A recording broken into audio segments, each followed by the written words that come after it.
এই রান্নাটা হয়ে গেলেই সবাইকে ডেকে খেতে বসিয়ে দেবা বৌমা। আচ্ছা মা, ঠিক আছে। মা, ও মা, এই বাঞ্চতটা এখানে কেন এসছে? তুই কার কথা বলছিস? এই যে মাসিমা, আমার কথা বলছি গো। আপনার ছেলেটা না খুব দুষ্টু, একটু ইয়ার কিউ বোঝে না বাবা গো বাবা। হ্যাঁ গো, তুমি আমার ভাইকে গালাগালি দিলে। বাড়াতে গালাগালি দেবো না তো কি দেবো? ও বলছো তার বল, বাড়া আমাকে ঘরে একা পেয়ে আমার প্যান্টের ভিতরে হাত ঢুকে দিয়েছে। মা গো মা, জামাই বাবু তুমি অত রেগে যাচ্ছ কেন? আমি তো তোমার এই রান্নাটা হয়ে গেলেই সবাইকে ডেকে খেতে বসিয়ে দেবা বৌমা। আচ্ছা মা, ঠিক আছে। মা, ও মা, এই বাঞ্চতটা এখানে কেন এসছে? তুই কার কথা বলছিস? এই যে মাসিমা, আমার কথা বলছি গো। আপনার ছেলেটা না খুব দুষ্টু, একটু ইয়ার কিউ বোঝে না বাবা গো বাবা।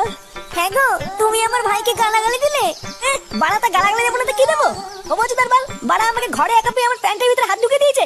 মা গো মা, জামাই বাবু তুমি অত রেগে যাচ্ছ কেন? আমি তো তোমার শুধু একটু সাইজটা দেখছিলাম গো।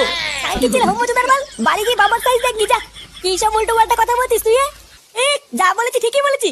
লেওরা আজকে প্যান্টের ভিতরে হাত ঢুকে দিচ্ছে, কালকে তো বলবে হালকা করে পুঙাও মেরে দাও। এই কি হয়েছে রে? এত চেঁচামেচি কিসের? দেখুন না মেশামশাই, মা গো মা, আপনার ছেলে একটু ইয়ার কেউ বোঝে না। ওটাই আর কি ছিল বাঞ্চদ? দেখেছেন তো কিভাবে বলছে। দেখো মা, আমি কিন্তু বলে দিচ্ছি, এই চুদির ভাই যদি বাড়িতে থাকে আমি কিন্তু বাড়ি থাকবো না, বলে দিলাম। চোরে বাচ্চা, তুই ঘর থেকে বেরিয়ে যা। আমরা কোনো কাজকর্মের বেলায় নেই, কোনো রোজগার পাতি নেই, আবার বড় বড় কথা। ও বাড়া, মায়ের থেকে মাসির দরদ বেশি, তাই তো? বাড়া এখন তো দেখছি আমার থেকে এই বাড়িতে এই হোমোচোদার দাম বেশি।